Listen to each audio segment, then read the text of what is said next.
College, we find out a bit more about the Google Play music service in South Africa. Rapper Tony Mac will also tell us what his favorite piece of technology is. Media analyst Levi Kabwato is in studio to chat about two of the most leading hashtags in South Africa. We are on News Network at SABC.co.za, on email. It's SABC Network on Facebook, Twitter and Instagram. Let's start with your social media and technology news.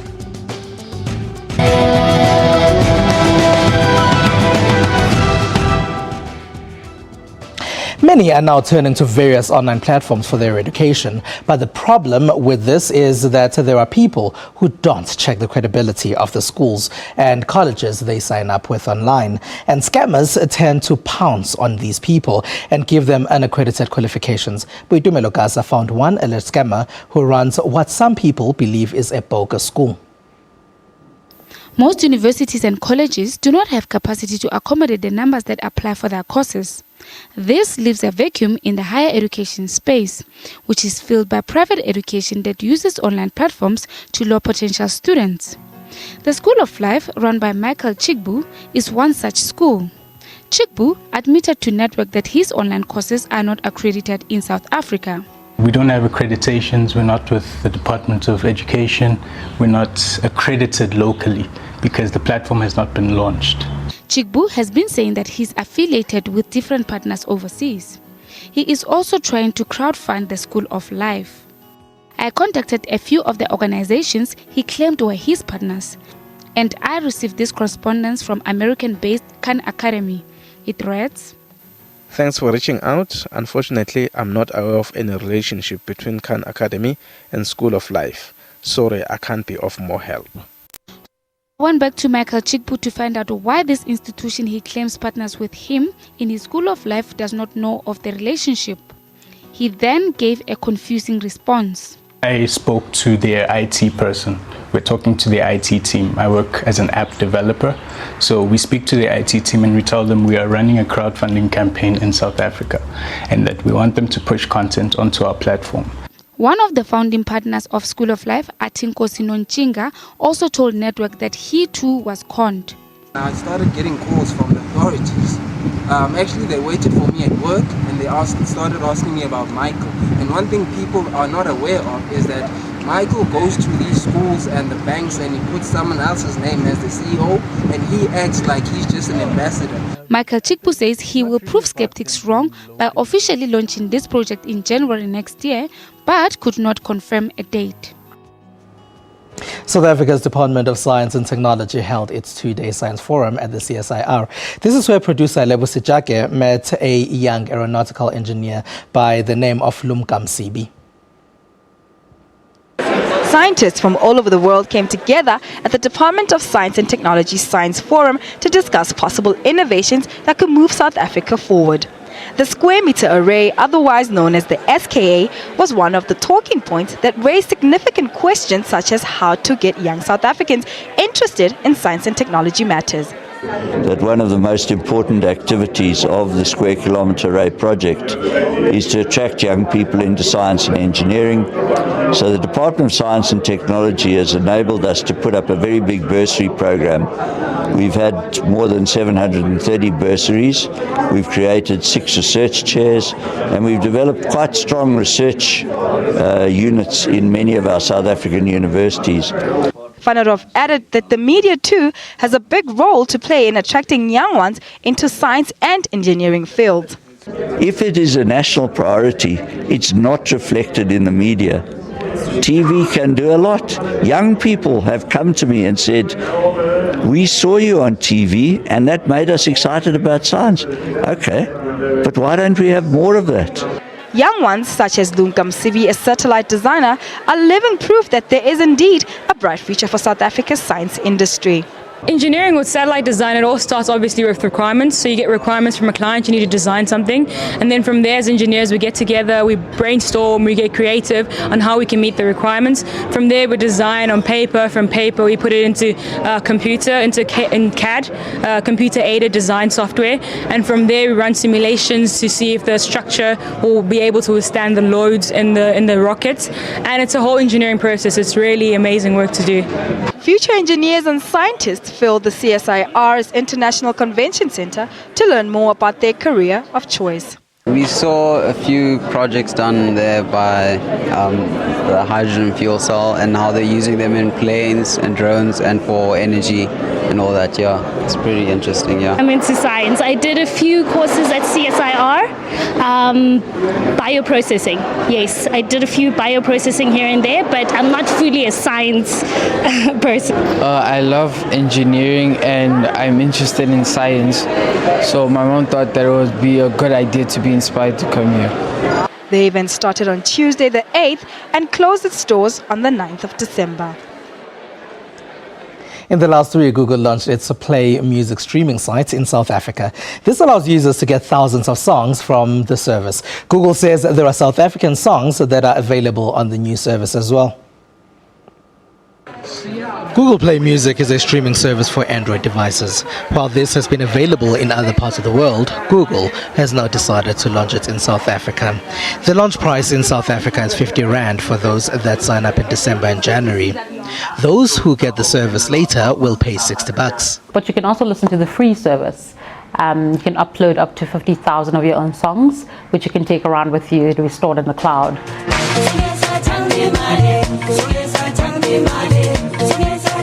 South African musicians like Casper Nyovest, Mafiki Zolo and AKA are also available on Google Play Music. The music can't, however, be moved from Google Play Music and get shared with other people. But what you can do is, if you don't want to listen to music constantly with internet connection, you can put together a playlist and have it for offline mode. So you can download it and listen to it when you don't have an internet connection. Google is working with the South African music rights organization SAMRO to ensure that musicians are paid their dues once their songs have been streamed on the service.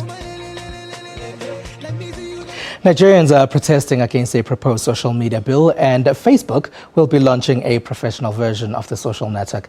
Take a look at what's been trending in the rest of the technology space.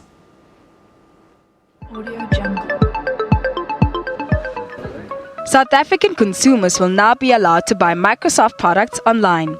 The technology giant officially launched the online store on December 8th and said that this platform enables South Africans to now purchase the company's products in rands instead of US dollars, which was the only available option. Now, still in the African continent, Nigerian web activists took to the streets in protest of the country's proposed social media bill. We're here to protest the Senate bill, which seeks to criminalize free speech. And the challenge with the bill is that it actually contravenes both the Nigerian Constitution, Section 39.1, and the Universal Declaration on Human Rights, Section 19, which says people are free to discuss, share opinions, and submit information as they deem fit. What the Senate is attempting to do at this point is criminalize it with a penalty of 2 years in prison and a 2 million naira fine, or an option of either. The social media bill, which has already passed the second reading, will still need to go through a committee and a public hearing before being signed by the president. Heading over to California's Silicon Valley, where Facebook Inc. announced that it will be launching a professional version of the social network. The services called Facebook at Work will allow users to create work accounts separate from their personal accounts and use Facebook tools to interact with co-workers. But it will, however, not allow users to play Candy Crush. Facebook has been beta testing the new service since January with more than 300 companies. The new service will pit Facebook against the likes of LinkedIn and Monster. Australian Federal Police raided the Sydney home of a man named by Wired magazine as the probable creator of Bitcoin. It has become increasingly commonplace to see many of the retail businesses on a global scene utilize Bitcoin payments. There is a very wide range of some very large companies that accept Bitcoin payments. Police have said that the raid on the man's house was about tax and not Bitcoin. But the link between the two has provoked considerable debate in Australia. Last year, its tax office ruled that Bitcoin should be considered an asset and not a currency, meaning it would then be taxed under capital gains rules. People get addicted to that Candy Crush. After the break, we chat about very political hashtags on Twitter. Stay with us.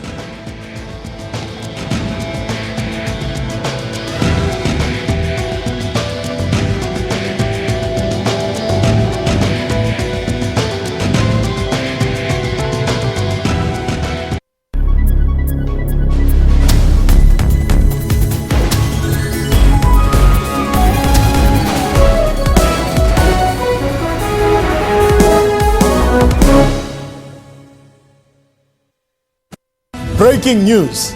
Clientele is giving more back to our clients. In fact, we are giving it all back. Yes, all your premiums, every single cent you ever paid, on top of your payout amount, in cash, tax-free. Yes, you heard right. Our new Clientele Ultimate Dignity Plan pays all your premiums back. This is a South African first. No one has ever offered you this before. Yes, we've been offering you affordable and convenient plans for more than 22 years. You have made us the people's brand. And now, we are the first to pay you all your money back. It's affordable. Plans start from only 120 Rand per month. SMS Dignity to 47025 and we'll call you back. Let's recap. We offer a range of funeral plans for you and your family. All plans include up to 50,000 Rand individual cover and up to 250,000 Rands family cover. Pays within 24 hours. 200 Rand free airtime when you claim, a grocery, unveiling, and transport benefit. Access to a 24-hour funeral helpline. Family plans also include cover for 3 of your children at no additional cost. This is what you've come to expect from Clientele. But now, the Clientele Ultimate Dignity Plan will also pay you all your premiums back upon death. Desmond, everyone is asking, how is it possible for Clientele to pay back all the money? In short, we are rewarding you for paying your premiums. So as long as you keep paying, it's not money for nothing. Clientele have very skilled professionals who know how to create value. This is why we're able to pay all your money back. The Clientele Ultimate Dignity Plan. The only funeral plan that pays you everything back. SMS Dignity to 47025 and we'll call you back.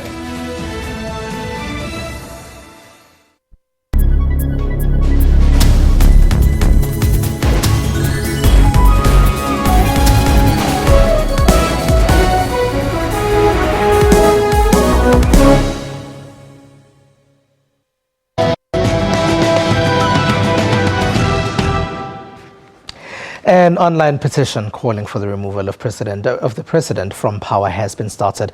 This came after the replacement of Finance Minister Nhlanhla Nene with David van Rooyen. But the petition, the hashtag Zuma must fall, and the planned march are also facing a lot of criticism in social media. The website change.org is calling for the removal of President Jacob Zuma from power. It's doing this through an online petition which appears to be gaining support. This has also led to the hashtag Zuma must fall in social media, and some say they will be participating in a protest march calling for this on December 16. There's even a social media page dedicated to this. But while it seems there is a social media support in some corners, there is also heavy criticism of the campaign. This social media user says it's not a petition that put the president in power. This social media user is asking whether those in support of the campaign are calling for the unconstitutional removal of the president from power. And this user on Twitter feels the campaign is protecting white capitalism and justified the point by using several tweets. He also appears to feel the campaign is racist. But is social media the right platform for such discussions? And now there is a new campaign dominating social media. It's the hashtag Hands Off Zuma. To discuss this with us, we're joined by media analyst Levi Kabato. Hello, and thank you for being a part of our network. Thanks. Good evening. Let's start with this social media campaigning when it comes to politics. Does it work? It does work to a certain extent, that you can mobilize mass populations, people you not previously had managed to reach out to. You could reach out to them and they could then support your actions. What really then matters is whether the action that you're calling for actually translates into any form of tangible change. So, I mean, we've seen a number of these, and a lot of these have been talked. In recent memory, you had the hashtag Bring Back Our Girls, which made global headlines. But here we are, so many days later, and the girls have not been brought back or have been found at all. So it's really that it gives people a sense that they are doing some form of action, but does it really translate into any form of substantive action? Then the jury is still out on that. And now let's talk about these two hashtags that have been dominating in South Africa in the last week. One is the hashtag Hands Off Zuma, which has been trending a lot today. And then there is that other hashtag that's been trending throughout the week. The problem, isn't the problem the fact that people end up not engaging in political discourse and end up throwing insults? Absolutely. One thing that happens, especially on Twitter, is that you're basically speaking and you're not even sure if there are people who are listening or reading what you're tweeting about. Unless they engage with you directly, then you can get into some form of a conversation. So a lot of what I've seen in the past week and today especially has been people speaking past each other, especially also because it's a very highly emotive issue. You did mention in the report earlier that the underlying factors informing the two hashtags, is this a protection of white monopoly capital? Is this resistance to some form of democratic change? Is there forms of racism that are playing themselves out within this? So it's quite broad. And when you have emotions playing themselves out as they are, and it's likely to continue in the week, it's really hard to then detect whether people listening to each other and are making a concerted effort to engage and come up with a robust solution. So I think that's been one of the major problems so far. You've mentioned that the discussions that are taking place on social media can lead to real-life campaigns. Is there anything of the sort that's going to be happening here from one Zuma Must Fall and to hashtag Hands Off Zuma? Well, there are a number of actions that might take place. One of them, and I doubt we're going to see this in South Africa, but is what you reported on about Nigeria, whether at some point then people are going to come up and say, let's have a social media bill. Let's begin to see what conversations are happening on Twitter. In the near future, there's talk of people marching on the 16th. So we're going to see that there's talk of people organizing to have picnics as a form of peaceful protest. We're going to see then what the turnout is going to be like. But in terms of anything at all happening that's directly linked to that message, I don't think there's going to be much action that we're going to see. Also because this is a space, although it's quite vibrant and it's quite robust at the moment, it is also excluding a lot of people. Millions of South Africans are not part of this conversation, and their voice also matters. So I think what needs to happen is for the proponents of these two hashtags to begin to think about those communities that are not on Twitter, that are not on Facebook, on how they can be brought in, if at all they need to be brought in as well. Levi, it's good you're touching on that, but when it trends, does that mean then it's suddenly an issue of national importance?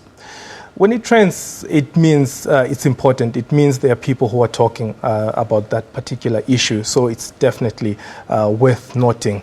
Is it overhyped? To some extent, it is, because most of these things are happening in the comfort of our homes, in our offices, and it's not linked to any particular action that can result in terms of what you want to see. At the end of the day, we all retreat into our own spaces. We all go back and we focus on other things, whether it's football, whether it's other programs on TV. So there are also competing issues in our daily lives that we have to deal with. And that again affects the level to which a hashtag can be said to be very powerful.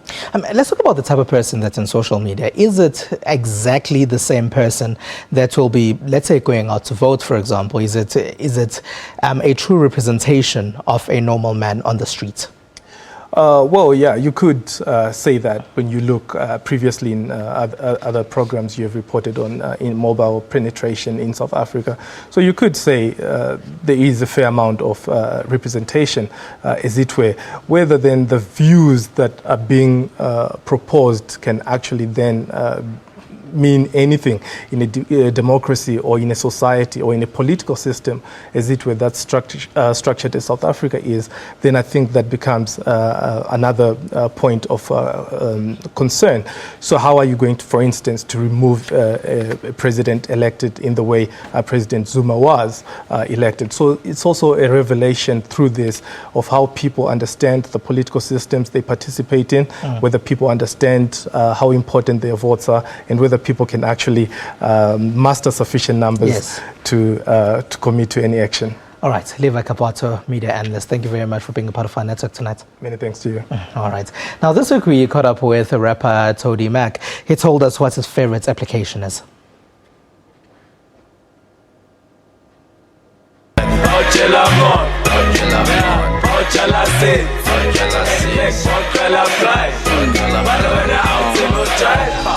Step up in the house, man. Bouncing my step in the announcement. What up, this is Toady Mac, one of the I used to show my dollar, Mr. Magnificent.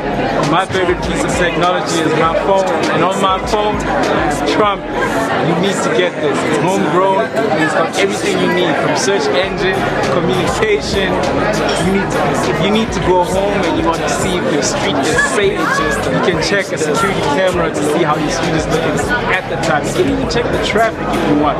Man, Trumpet is lit, baby.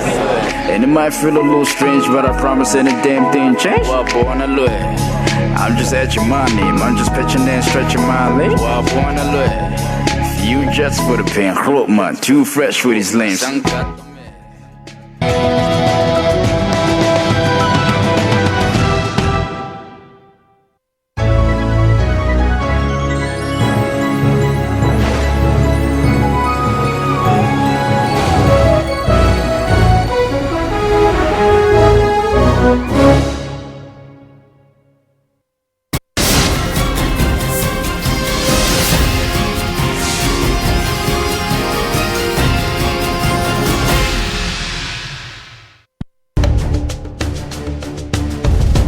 Are you saying the king must go to jail? You are not royal blood, therefore you are going to serve time on behalf of the king. Where does the public protector stand on this matter? Are you with the marches, for the marches, against the march? If this is your ancestor, it is very much his ancestor as well, because this is the cradle of humankind. Is there God somewhere in your science? Drinking the blood of a person with albinism gives extra magical powers. A man of the cloth is involved here because it would mean that somehow religion is being brought into this part of the myth. What do you say to it? Watch Question Time with me, Mpho Tsedu, Monday to Thursday at 5:30 p.m. on the SABC News Channel.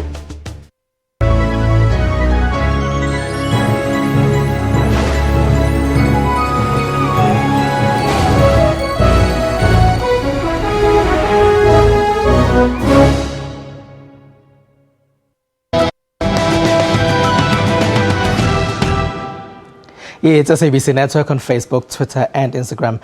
News Network at sabc.co.za and email. Now, students at the National University of Singapore are working on a personal aerial vehicle. If this is successful, we'll be able to fly ourselves.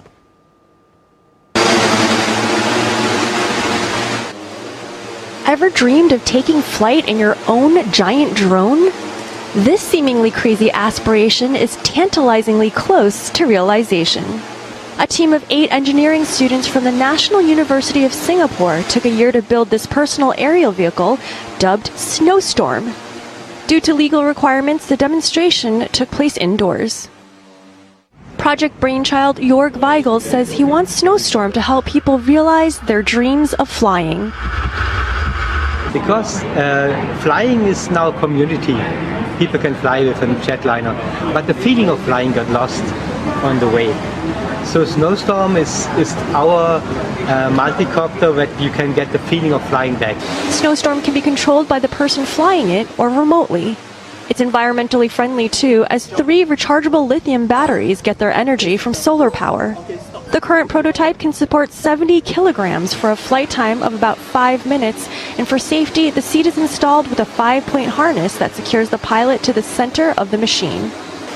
Rather than a mode of transportation, the team said the flying machine will be more for personal recreational use.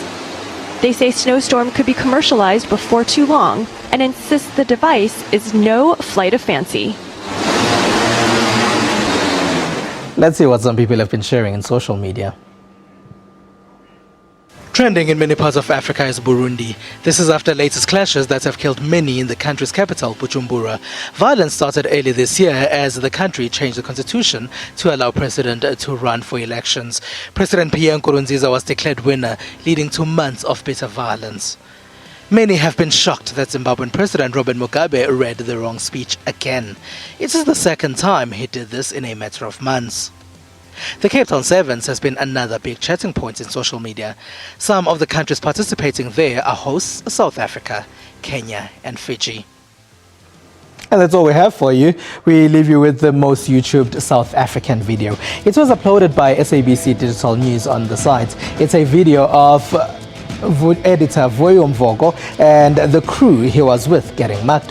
From me and the rest of the team, have a good one.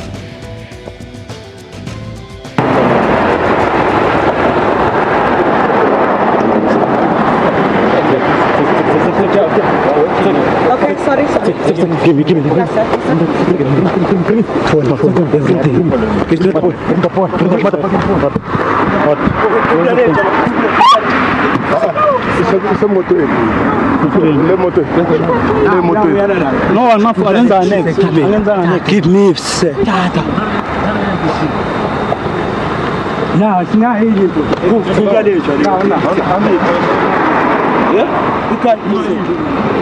Come and give.